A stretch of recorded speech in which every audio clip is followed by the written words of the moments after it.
Hi, I assume your story goes something like this. You're rather early in the astrophotography endeavor. You heard from different sources that PixInsight is the best tool for stacking and processing. You downloaded the test version very curiously, looked at it, and went like, are they crazy? And hopefully, shortly before you deleted the whole thing again from your hard drive, you stumbled over this video.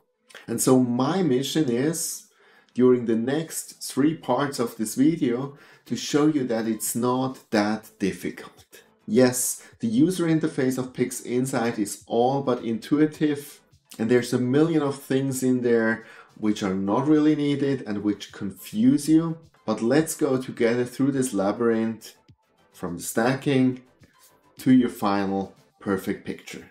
And we start right after the trailer.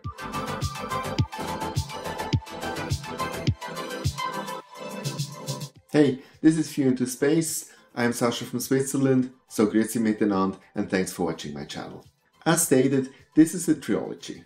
In this first part, we're looking at stacking. So what I assume is, you have your set of pictures, you have some lights, you have some darks, you have some flats, and you have some dark flats.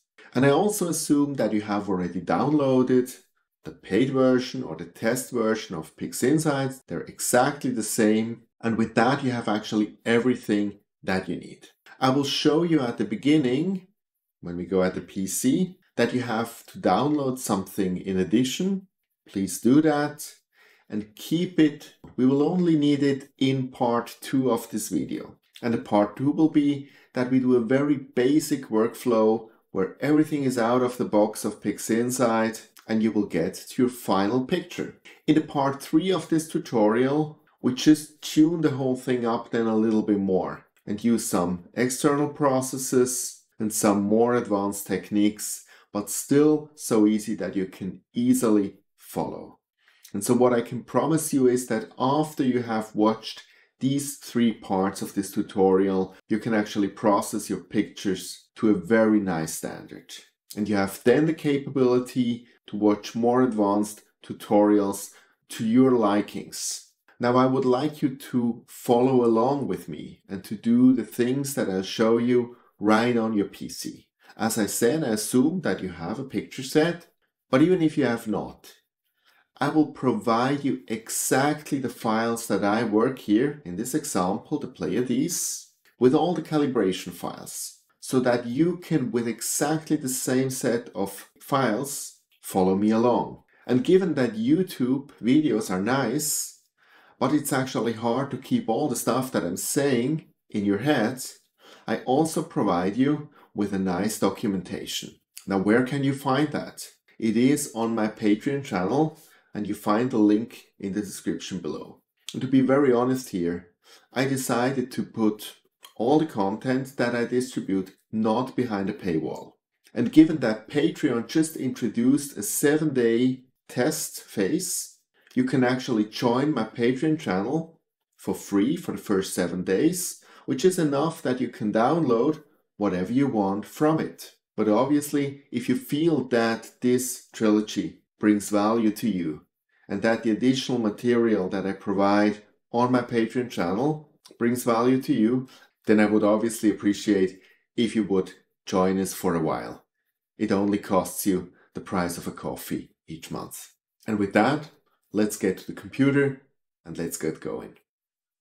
Okay, and welcome to my computer. Now, as you can see, this is not PixInsight yet, but the homepage of PixInsight. And we have to do something here before we actually start moving to PixInsight. And we will actually only need that in part 2 of this trilogy. But the motto is, what is done is done. In PixInsight, you go to Downloads, where you also downloaded the application on software distribution. And here it asks you now to enter your username and your password. And with that, you're here. I assume this is familiar because here you most likely have actually downloaded your version of PixInsight. But what you can see up here is that there's more stuff here to download. And what we actually have to download is at least this here, the Gaia DR3 SP small set, but much preferable this here, the Gaia DR3 SP complete set. Now you will think probably that I'm joking, but I'm not. Now these files here have all to be downloaded, so there's no package. You have to download each and every file by clicking on it, and it will go into your downloads folder. And as you can see, altogether it needs around 60 gigabyte of space. Now the good news is that you can put it anywhere, also on an external drive, as long as this external drive is always connected to your computer. So as I said, this is only for part 2, and you do not have to interrupt now the tutorial. You can do that later on before you watch part 2 of the tutorial, but eventually you will need it. And with that we go now to PixInsight. So as you can see, there are a million of icons and bars, and my motto is that I want you to know as few as possible. Only the few things that are really necessary for the steps that we're going to do within these tutorials. And there are always opportunities later where you can get to know all the rest. So, but let's start with this ominous thing here. And you will see that pop up a lot. And there's some crazy code running down. And I think this process console is probably also the thing that gives PixInsight such a reputation of being so complex. But the secret is that you can ignore it. This is just some lines what these processes are doing, but you do not really have to care about it. And there's this little icon here with this little arrow and line, and if you click that, it just hides away. And for the moment, I just opened a random picture just to show you a few things that you actually need to know. And when I say I opened, you might actually ask yourself, how did I open it? There are two ways how you can actually open files in PixInsight. On one side, you can simply drag and drop it right here on PixInsight and it opens. The other possibility that you have is you go here to File, Open, like you would do in any other application. What I also really like is the Open Recent image files, and here you see all the files that I actually opened in the last time. So pictures appear like that in PixInsight, and they have some valuable information right on top here. First, they state if it's an RGB, a color picture, or a black and white, a gray picture. Next, it gives you the zoom factor. So at the moment we're at a 1 to 5 zoomed out. Next, it gives you the name that you're working with, and then it gives you the file name. Now, as you can see at the moment, this is the same, but you see here also this tab, and that also gives you this name. This is identical. And if I double click now on this tab, you can see it says current identifier and new identifier, and I can give it an easier one. For example, I can simply say exposure 1. Okay, and you see what happened? Here exp1, here exp1. Now it's much easier for me to work with it. The file name, the complicated one, I still have here. The next thing you need to know is that when you open what we call a linear picture, so a picture that has not been stretched yet, that just is coming right from the camera, it is always black. These few stars, which you see here, they're actually overexposed. So they're so bright that they still stick out, but the whole rest is hidden here. So as we cannot work with pictures like that, if you go here in the top row of the icons, at the very end usually, you see these screens with a yellow nuclear sign on it. It says STF Auto Stretch. If you click on it, now I can see what's in there. And that is one of the most used buttons in PixInsight, that you kind of auto stretch it, that you can look at it, and the opposite, the red button here right beside, if I click that, I will remove that again. Important here is that this is only a different way how I look at the picture, but it is not changing anything on the picture. This is also great if you encounter such a picture and you don't know anymore. Did I already stretch that or not? For example, when you just open it. You can always go here to the red button, click it. If it gets dark, it has not been stretched. If it stays, it was stretched. Another way to see if at the moment your image is stretched or not is actually this green line here. You see, if I unstretch it, it disappears. So if you have a nice picture here and there's no green line, that means the picture is already stretched. But if the picture is like here, only black without this green line, it means it is not stretched yet. If you want to zoom into a picture, you can do that with your mouse wheel. You can do it with these icons on top here. And you even have here some predefined zooms. So 1:1, 1:2, and 2:1. If you want to go back that it actually fits in the window, you simply go down here to these little icons and you click them and it fits again. And if by any means this icon would not appear here at the toolbar or any other icons, you can actually modify that in View Toolbars. And you see here, like in many other applications, you can actually select which toolbars should be shown and which not. And the one where the nuclear sign is this here, Screen Transfer Function. I would recommend that you actually start with the default. And then if you see that your complete bar do not need or that you need other functions, just modify it here to your liking. Now the next thing you need to know is processes and scripts.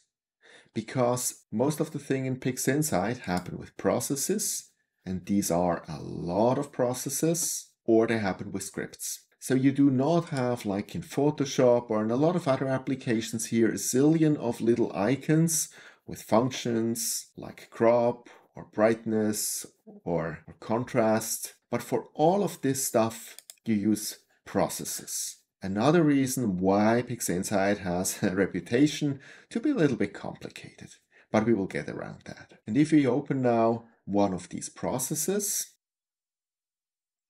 you see down here some icons. And it's crucial that you know at least some of them, because you will use these icons a lot. And practically by every process, it looks the same, at least in most processes. So first here is this circle, which is empty inside. If I click that, I get what we call a real-time preview. So now if I change anything in here, you immediately see how it reacts. If I want to compare it to the original state, I simply click on this again so that it's not red anymore. That's what we had. That's what we have now. So again, this preview is non-destructive. So as long as I just play around, nothing is happening to the picture. I can simply play around here as long as I want. Now, when I'm actually happy with it, I have two options to make it permanent. The one is this rectangular thing here, which is called Apply. If I click it, it happened. Now you see again the real-time preview just multiplies what we did before, while the picture here in the background, that looks now exactly like we intended before. I did reverse that now. The other way that we can go, and which a lot of people prefer, is this triangle. If I'll take the triangle in a drag and drop motion, throw it at the picture, not at the preview, at the picture, it also does the change.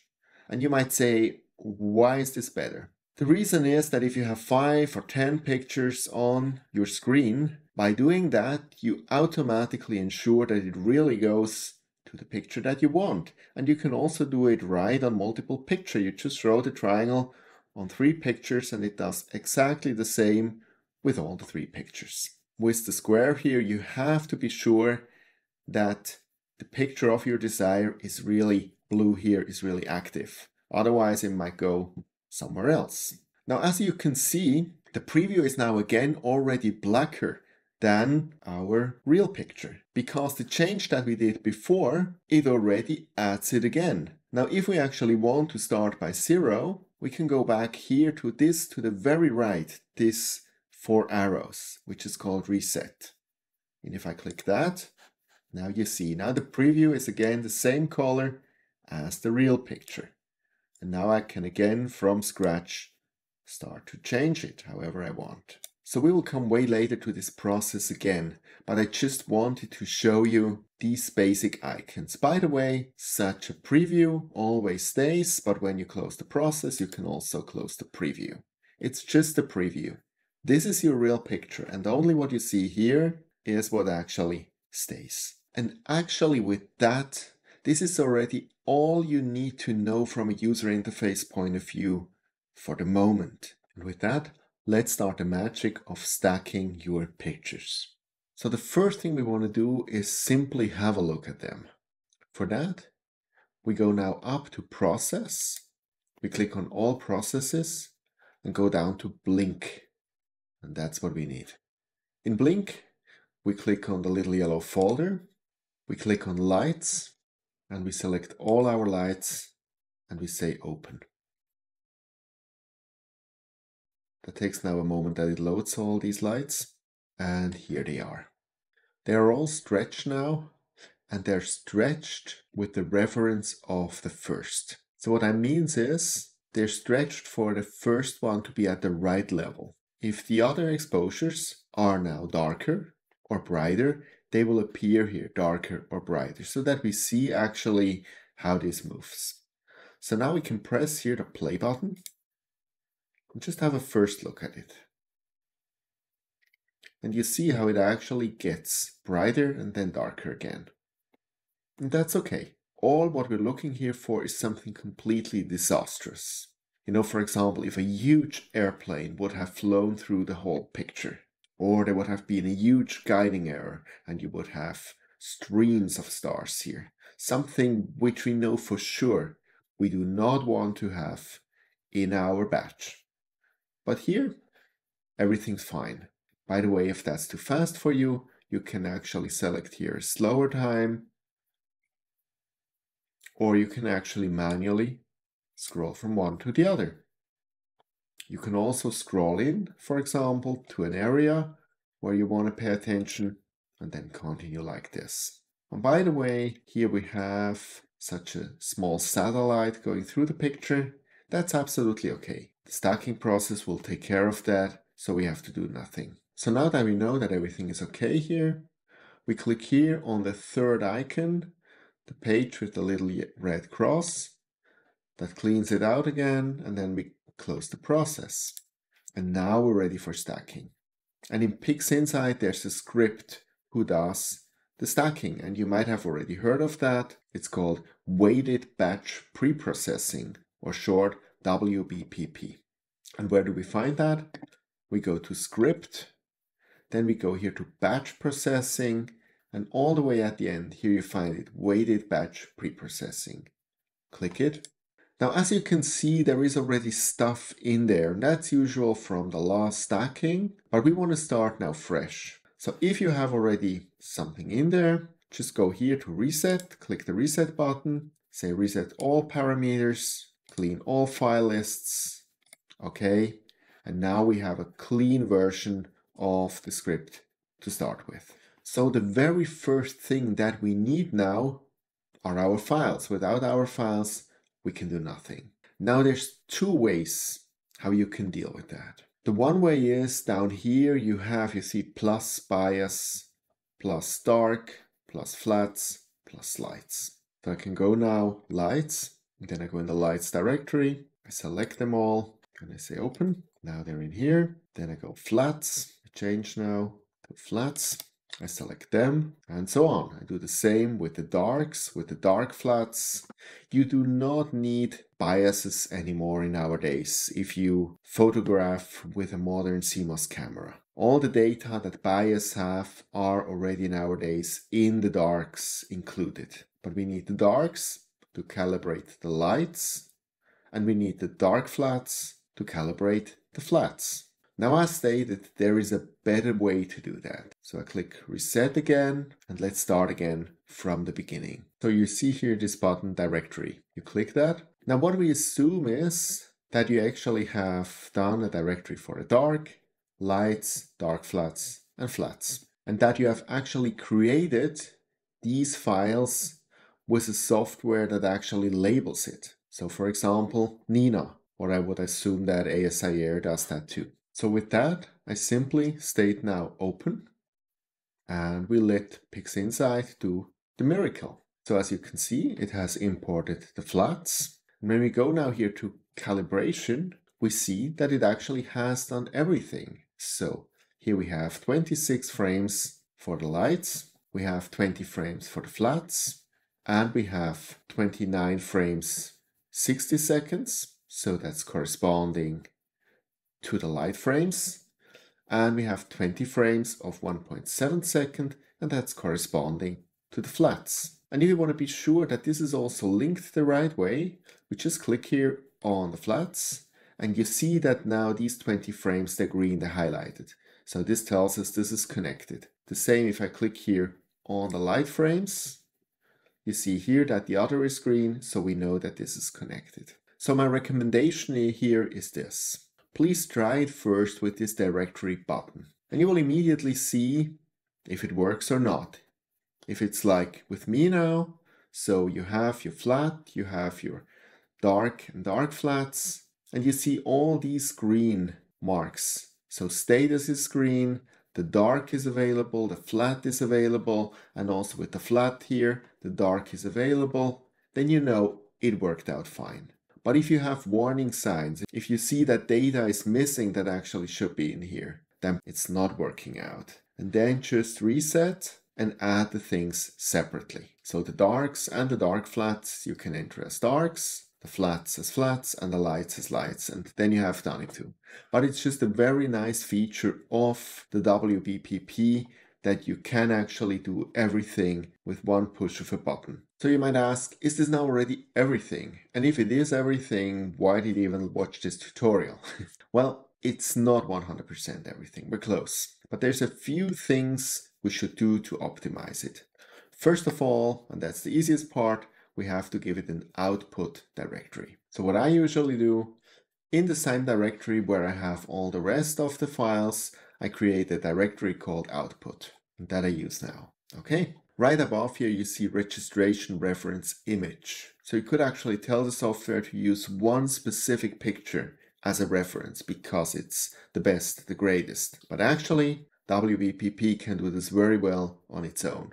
So just leave it on auto, but just to know, if there would be any problems at all with the stacking, well, it might be worth actually changing that. Let's go up the ladder here. Presets. Configure WBPP for maximum speed or quality. We always absolutely want maximum quality, except you're just experimenting. I just want to have a first stack to look at something, but it's not really for keeps.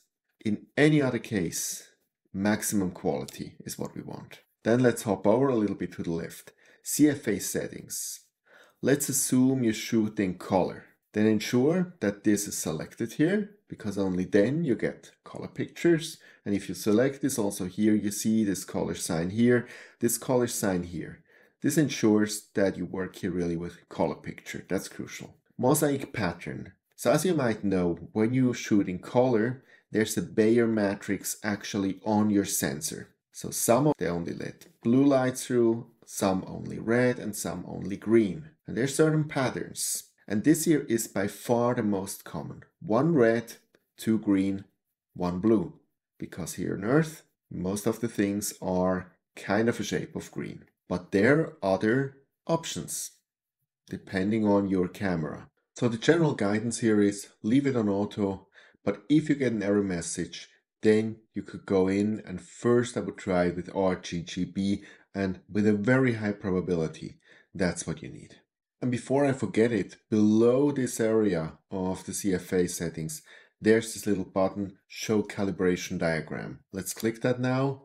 And here you actually see now the whole calibration diagram. So you have your lights, then you have the master dark, you have the master flat, and gives at the end the calibrated light. And that's actually how it should look like. Then everything's fine. So where do we go next? Here, cosmetic correction. Now this is absolutely vital. And what it actually is, it is the bad pixel map. So all the hot pixels of your camera, which might give little white dots like stars, we need to eradicate them. So how do we do that? And let me show you something. Exit. Wow, you might think now everything is lost, which we have already entered. But it isn't. WBPP is smart enough, saves everything that you're doing. When we will enter it afterwards again, it will be still there. No worries. So where do we go now? We go again to Processes, all processes. And by the way, generally in PixInsight, that's always the easiest route. Because knowing in which of these zillion of categories your process is, I can never figure that out. I always go all processes, there everything is according to the alphabet. That's the easiest way to do it. And we need this here, cosmetic correction. You open this process. Now there's not much to do. We click here, use auto detect, and then we select hot sigma because we want to eradicate the hot pixels. They give the white spots. So that's all the settings. You can leave the value at 3, that's fine. And now it gets a little bit tricky. Now you take here the triangle and drag and drop it on the background. Just let it go. Boom. Okay, what you get is this little process here. By default call process 01. Now we can leave the name, or to make it easier to remember, just on the top right. You see it gets light here, just click here and you give them a new name. For example, Cosm. Okay? And you see it changed the name. We can close this process and we go back to our WBPP. So script, batch processing, WBPP. And here we are again, and you can see everything we did is still exactly as we left it. So we go again on our lights. That's where we worked. Cosmetic correction. And now we give them this template, Cosm. Done. You do not have to click here. That would only be if you would have more than one set of light frames. But we only have one, so that's automatically assigned. Next up here, output pedestal settings. You leave everything like it is. Once again, if there would be any issues during the stacking process, you could actually change that here to automatic. But usually, literal value works fine. By the way, you can also see here that now in the light frame here, the cosmetic correction is actually registered. So we know this will be happening. So with our flat frames, as long as it's here shown as color, and as long as the dark is actually marked, everything's fine. We have to do nothing else here. With that, we can hop on to post calibration. Now, the only thing here we have to care about is drizzle. Now, first of all, what is drizzle? Drizzle is a technique that was invented by the makers of the Hubble Space Telescope to actually enhance the resolution. Now, there are a few things that need to happen that drizzle really helps. First of all, you need to dither. Without dithering, drizzle does not work. But given that you anyway should dither in any circumstance, let's assume you do that. Now that drizzle really can help, you need to be undersampled. That's the other thing. Now the rules are a little bit different for color and for mono. Now what should you do? First of all, you should always enable drizzle, because certain processes do actually require drizzling. Processes we will do in part 2 of this series. But if you're not undersampled, you simply leave the scale here at 1. And with the drop shrink, you actually can go down to 0.9. If you know that you're undersampled, you can go with the scale to a 2, but only if you know that you're undersampled. And with that, also this here is fine. Now, when it comes to these here, the darks, the flats, and the lights, the darks and the flats, you can leave everything like it is.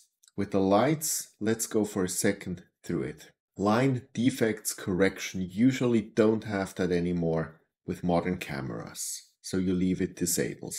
Subframe weighting, you have different ways how the weight of each subframe can be determined, meaning how the system determines which subframes are better and which are worse.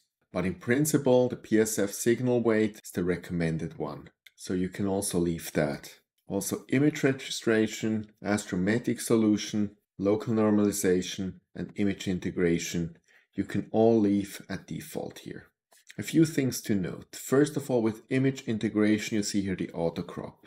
What the auto crop does is it cuts a little bit off on the sides where things do not match, so you would have some bad quality. Now you could say I want to do them myself and take it off, but the issue is then as soon as you crop at the beginning of the process yourself, the astrometric solution gets lost. So for the moment, just keep it on. And another thing I want to mention is here image registration. By default, you have to change nothing. Everything should run fine. But sometimes there are issues with stacking that it cannot register the pictures, meaning it cannot find enough star pairs who fit that it really knows how to put them on top of each other. In these cases, here's where you have to do the changes. And there's a lot of things you can try. For example, you can increase the minimum structure size so that you state a star has to have a certain size that it's taken into account, because sometimes there's still some not removed hot pixels or anything that might confuse the system.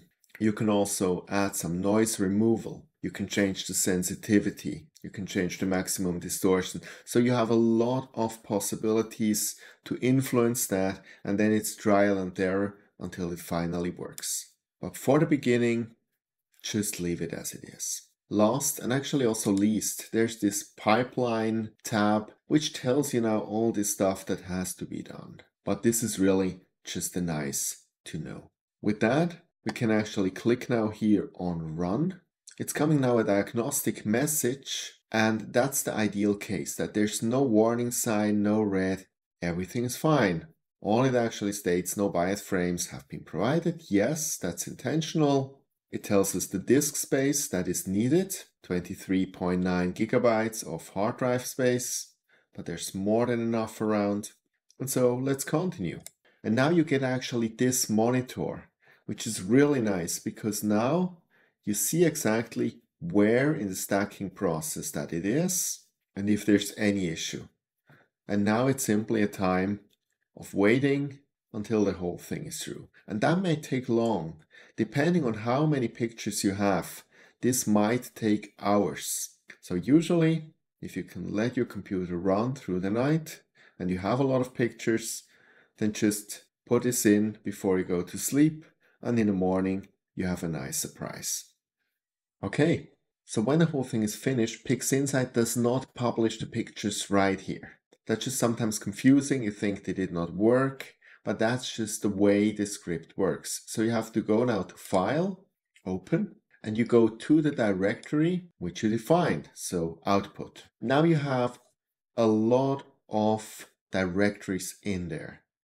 So you have the calibrated files, the debayered files, the registered files, cosmetized files, and on one side it might be good because sometimes you need these intermediary stages. But from my point of view, yeah, it would be nice if you could select if you want to have this or if it's deleted, because this is really gigabytes of data. So my recommendation, as soon as you have checked your master, everything looks nice, just take all of this stuff and just throw it away. Because if you start to keep this, your hard drive will be cluttered in a very short amount of time, and you don't really need it. The only thing we need is this directory here, master. And even here, it's just amazing how many versions PixInsight can produce here to confuse you. First of all, this is actually neat. It creates a master flat and a master dark, and we can recycle them. So that's actually good. So next time, they do not have to be calculated again. You can reuse them. Now let's look at the picture. We have a picture drizzled one time, auto crop. We have a picture not drizzled, auto crop. We have a picture drizzled but not auto crop. And also that all needs again unnecessary space on your hard drive. So there's usually only one thing you need, and that's really what you wanted. We on purpose said it should drizzle it one time, and we on purpose said it should do the auto crop. So that's it. The other ones you do not need. Also here, again, check the picture if it's okay. All the rest belongs to the bin. And so let's open that now. And also that might be a little bit confusing. So you open just one picture, but you got two. Why? Because this here is actually the rejection map. Given there's almost nothing rejected, it's pitch black. So we can close that. And now the other one, if we now click this nuclear sign. Here we go. This is now the stacked file. And you might say this looks absolutely gross. Why is it so green? There are some reasons for that. And this is very easy to correct. And I'll show you that here as the last part of this tutorial. You go again to Process, All Processes, and Screen Transfer Function. Here, all you have to do, you see this chain completely on the top left. You click that it's deselected, and then you click again the nuclear sign. Doesn't that look better? With this here, we can work. And with this here, we will work in part 2, where we actually create out of this picture of the Pleiades a really nice picture.